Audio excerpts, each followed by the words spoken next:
Hello there and welcome back to another edition of the Hot Lap Classic Remastered. This time we're taking a look at the 1995 Alfa Romeo 155 V6 Ti touring car. A great way to start your new year is with a racing Alfa Romeo and the 155 touring car no less. A name that should spark fear in anyone who did drive in a touring car series in the 90s who was not using a 155, because in the early 90s the 155 entered pretty much every European touring car series you can think of and won pretty much every European touring car series you can think of. A truly incredible car, whether it was in its Super Tourer guise or when it was like this, the full fat DTM machine. And what a monster this is. The ridiculous body kit, the wing, the exhausts. I adore this car. Of course, not really much of a 155 after all the modifications needed for DTM, but still, that's what it was. Interestingly enough, despite being based on the 1995 DTM race car, this one uses the livery from the BTCC car from the 94-95 season, used by Gabriele Tarquini, who won a championship in it. So, a bit of an interesting one. The DTM livery actually goes onto the 155 race mod, which looks like the Super Tourer car. So an interesting way to sort of get around licensing, I guess. Interesting choice. I quite like it. I do prefer the big DTM livery, but nevertheless, that's not what we have here. Interesting choice. This is the 95 DTM car, which is when Alfa Romeo finished second to the all-conquering Mercedes-Benz, which should have been in this game and would have been in this game, but wasn't. And also the Calibra, which we have seen. So, later games would use the 93 version of this car, the true sort of licensed DTM car that won the championship in the hands of Nicola Lorini, and that's what we see in Gran Turismo to this day. Anyways, statistically, you might think this is going to be a true, like, contender for top of the leaderboard, and I really wish it was. Four-wheel drive, 552 horsepower, 1,060 kilos. However, there is a major fly in the ointment. Look at the torque figure. From what I remember, with the Calibra, this has a very high revving V6. In fact, I know this car has a high revving V6. I remember it well from the Rome Night license test. But the problem with a high revving V6 is it sounds amazing and it has a red line of like 14k, which is ridiculous. But it does mean you have to change gear very often. So I think like the Calibra, I'm going to have to use a lot of first gear in this, which I'm not really looking forward to, because that does mean this is going to be a bit tricky to drive and extract the lap time out of. But we've laid all our excuses on the table already. Let's go ahead and get this thing on the Motorsports Land track, where it's going to have 6 laps to set the best time it possibly can. Our current leader is the Suzuki Cultus Pikes Peak version. After the last episode, that car set a time of a 26.540. The Alfa Romeo is not going to be getting anywhere near that. In terms of where the 155 touring car is going to go, the target time for this is the Opel Calibra Super Touring car. That car set time of a 28.780, and as you can see, they're going to have to use the first gear. I will finish this lap and then I'll sort of show you the issues. Well, actually, you can see it there.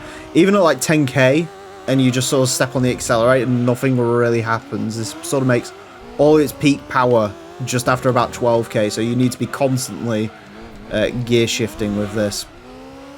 Which is a shame, because the actual sort of overall driving characteristics of this car are really nice. It's got a lot of grip. You can feel the sort of just raw mechanical grip. Obviously, four-wheel drive. Big meaty tyres, lots of downforce. This car in the sort of base game is used against the All-Stars machinery. So cars like the GT40, the Lotus Elise GT1, the GT1 Toyota, the R390 GT1. And so, as a result, in those races, like, it doesn't go completely lost. It won't win those races normally, but it still competes against those cars. So this is a very quick car, but yeah, just sort of on a normal track, this gearbox is sort of a non-issue, because let's be honest, you can see there, it goes up to 80 kilometers an hour in first gear, which is 50 miles an hour. But on most normal racetracks in this game, you won't be going 50 miles an hour. So you won't really need that gear. But around here, yeah, you do. Which is a shame, because like I say, it does sort of ruin a lot of what we can do here. And the other problem as well with using first gear in this is it sort of... I'm trying to see if I can showcase this. It's very sluggish at low RPM. And then, like, all of a sudden, just all of the power will be made, and it gets really, like, reactive and responsive on the front end. It is, unfortunately, a very difficult thing to pilot and be in control of. But, yeah, there you go. You can see the second gear there, just obviously nowhere near enough to pull it around there. But, yeah, tricky car to very tricky car to drive. Bizarre thing to drive, but... it did beat the Calibra on its first lap. Obviously, trying to chase lap time in this is a bit more of a problem. The bonus car this could have aimed for was the CLK race car, which uses the physics data from the Cut C-Class touring car that was supposed to compete with this. I don't remember driving that car, but I also don't remember really having the issues with the gearbox in that car, so I guess in that one it wasn't too bad. Not too sure, to be honest, but yeah. Apparently the last sector on the first lap was the best last sector I did, which is interesting. Yeah, I think if you like really refined how you drove this, you could get more time out of it, no question.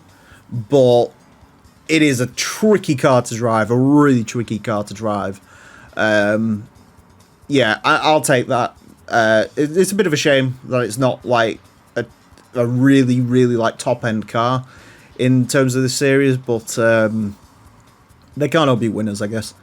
A 28.732 will place this into 49th place, goes in between the Dodge Copperhead LM Edition and the CRX Del Sol LM Edition, another car which was very high revving and naturally aspirated.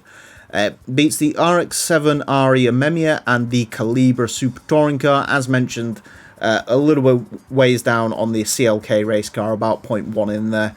I think if you sort of kept going round and round and round and round all day, you could eventually topple the CLK, but it would take a lot to do it, and yeah, and it's just not set up for this track, which is a shame.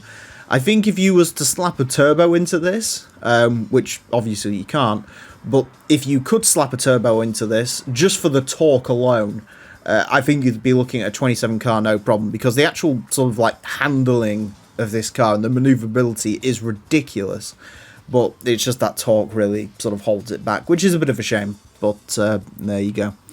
Anyways, that's it for this episode. Thank you all very much for watching. Join me next time when I'll be trying something completely different. Until then, farewell.